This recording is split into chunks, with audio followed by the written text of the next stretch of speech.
What's going on? YouTube Metal Complex here, and today I've got another interesting knife review slash knife overview to do with you guys. One that I would consider to be a pretty cool offering in the budget category. This is the Kubey Eris. I hope that I am pronouncing that correctly. This knife was lent to me along with many others by my good friends over at Neves Knives. If you guys have never checked them out, you definitely should. They just recently hit 1,000 subscribers, so I wanted to say congratulations to you guys. I think you guys are awesome. You're a big part of this community, and I really appreciate, just the help that you guys gave me with my quest for the perfect budget knife series and just general interactions overall. I really, really enjoy you guys. So absolutely take the time to go over there and check them out. Follow them on Instagram, all that stuff. Really, really cool.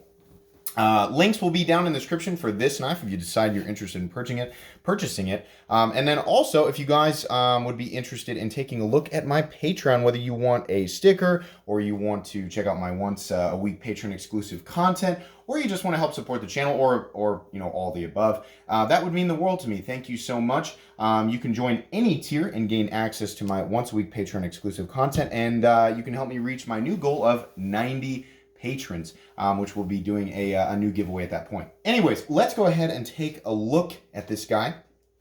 There are actually two versions of this knife, one in G10 and D2 and one in carbon fiber in D2. We're seeing here the overall length of the Kubey Eris coming in at 8 inches, blade length from tip to scale coming in at 3.5, and cutting edge coming in also at 3.5, considering the belly and where the the end of the scale is. So that's pretty cool. How about up against the, let's do some size comparisons I usually say and didn't right there. How about up against the Ontario Rat Model 1? Rat 1 coming in at 8.6 inches overall, so you can see there, Rat 1 a little bit bigger. How about up against the Spyderco PM2? PM2 coming in at 8.3 inches overall, so you can see there, again, a little bit bigger than the Eris. How about up against the Benchmade Griptilian, or in this case, the Ritter Hogue? Ritter Hogue coming in at 8 inches overall, so you can see good size comparison there. How about up against the Benchmade Bug Out? Benchmade Bug Out coming in at 7.5 inches overall. And last but not least, the Spyderco Para 3. Para 3 coming in at 7.25 inches overall. So how is the action on this guy? Well, like many other knives in the recent budget category, these new, this sort of new age of budget knives, the action's fantastic. The detent is perfect. It's running on bearings. It's got that sort of boom, and then the detent has that nice crispy clickiness that everybody likes. It's great. This is not a maker that I am familiar with. I had not, like many of the knives they sent me, I had never experienced them. So this was a good learning opportunity for me. They've got a whole bunch of stuff available, but this is an interesting model. So yeah, the action is great.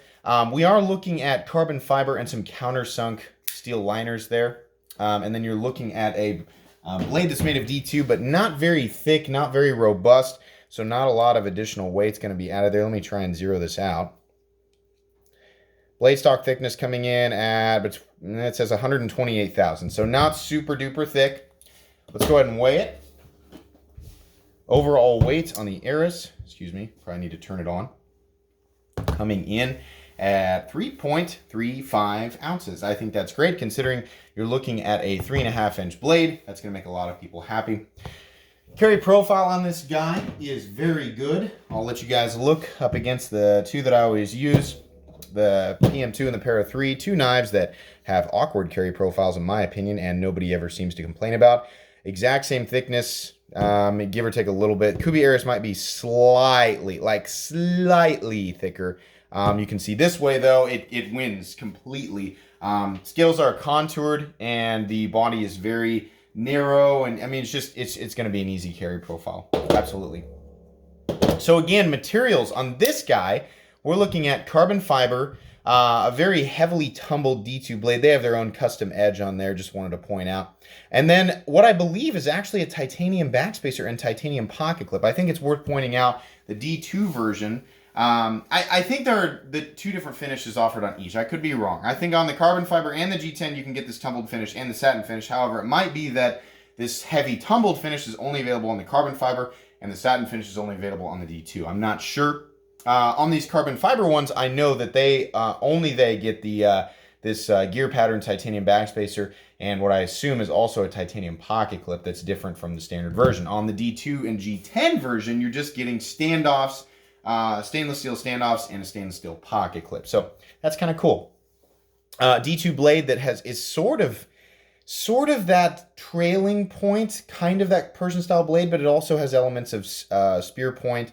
You can see there, this flat only runs about, I don't know, what, 20% of the overall length. And then you have this really nice looking swedge that runs out to the tip. There is a reasonable amount of thickness, however, despite the flat ending right here. So that's nice. The tip is going to be a little stronger than your typical 128 thousandths stock thick blade. Everything is nicely knocked down thanks to that heavy tumbling. I think the tumbling looks really nice. You know, it's darker than I normally like, but it does look good in contrast with the blue on the titanium and the carbon fiber. There's not a lot of room to drop down to the cutting edge, so I can kind of understand why. Now, you know, I can tell that a lot of the knives that they have sent me, they have sharpened, so they like to put their own edges on things. This might have been a knife that they looked at and went, you know, we're going to put our own edge on it and make it a little thinner. It's definitely, I mean, I can't say what the factory edge was like. And I'm assuming this, Neves, maybe I'm wrong. I'm assuming this is your edge. But it feels good now. I would imagine the factory edge on it was probably just like many other knives that are put together like this, or to have similar blade profiles and thicknesses, you know, from the spine down to the cutting edge. It's going to be good enough to cut whatever you would normally put it in contact with on a day-to-day basis, you know, in an EDC scenario.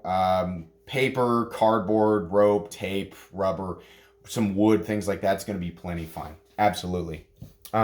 Blade looks great all the way around, no wonkiness. Here's what I like. It says Kubey on the front, and it says D2 on the back, and that's it. I have no issues with that whatsoever. That's really, really great.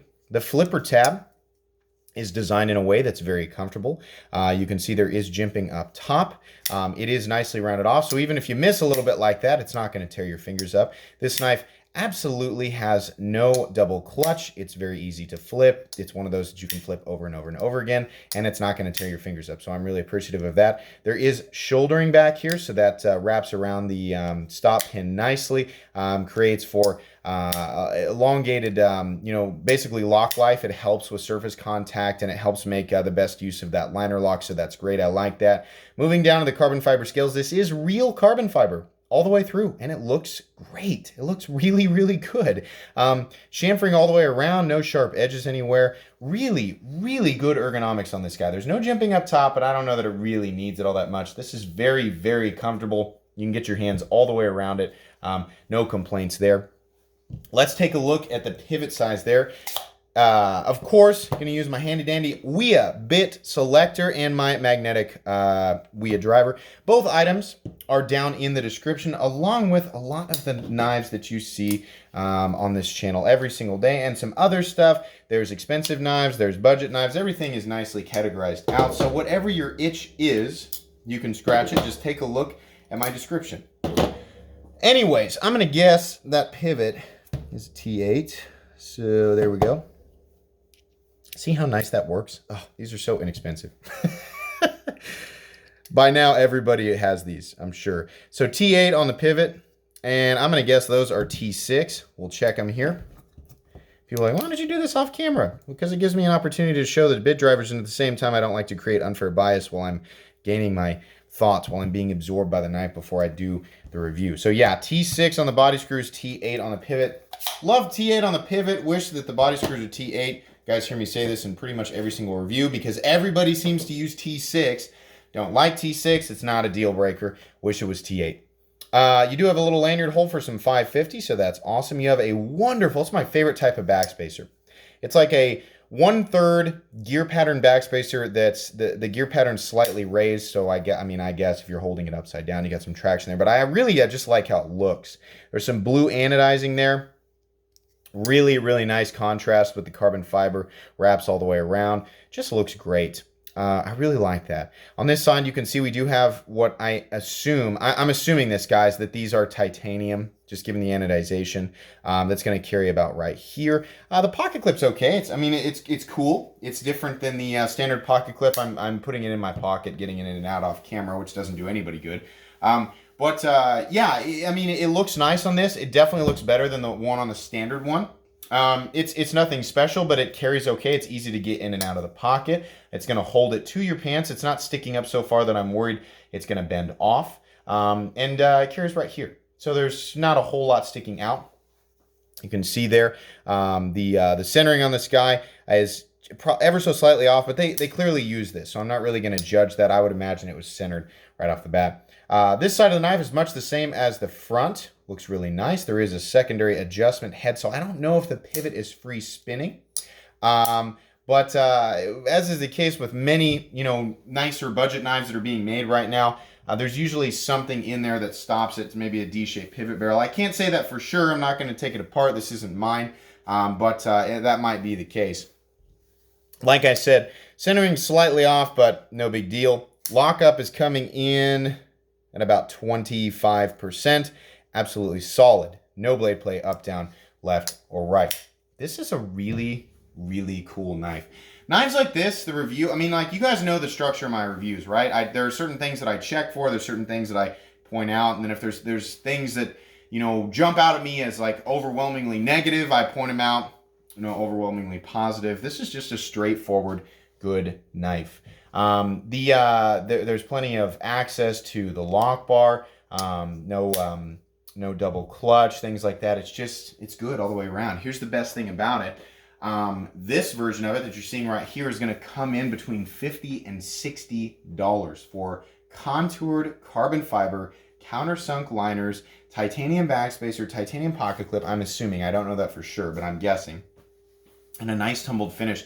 All these nice little features. Basically, the only downside to this that I can really see is it's using T6 screws. But this is a great knife. And the G10 version comes in even less. It's like $25 to $30. I'll include both of them down in the description there, so if you want to check out either one.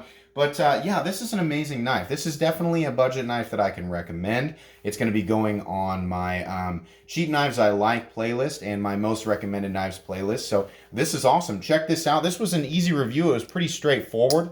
There's not a lot to say. It's just a good knife, and I will be keeping my eyes out for other great designs from Kubey Knives in the future. Guys, that's going to be pretty much it for today's review. If you enjoyed this video, please leave a like. If you'd like to check out my other content, I do, of course, have lots of videos of knives that are either expensive or inexpensive that I do or don't like. So check those out. And if you enjoy all my content, go ahead and click on this Metal Complex logo right here and subscribe, because there's definitely more coming. Thanks again for watching, everybody, and have a great day.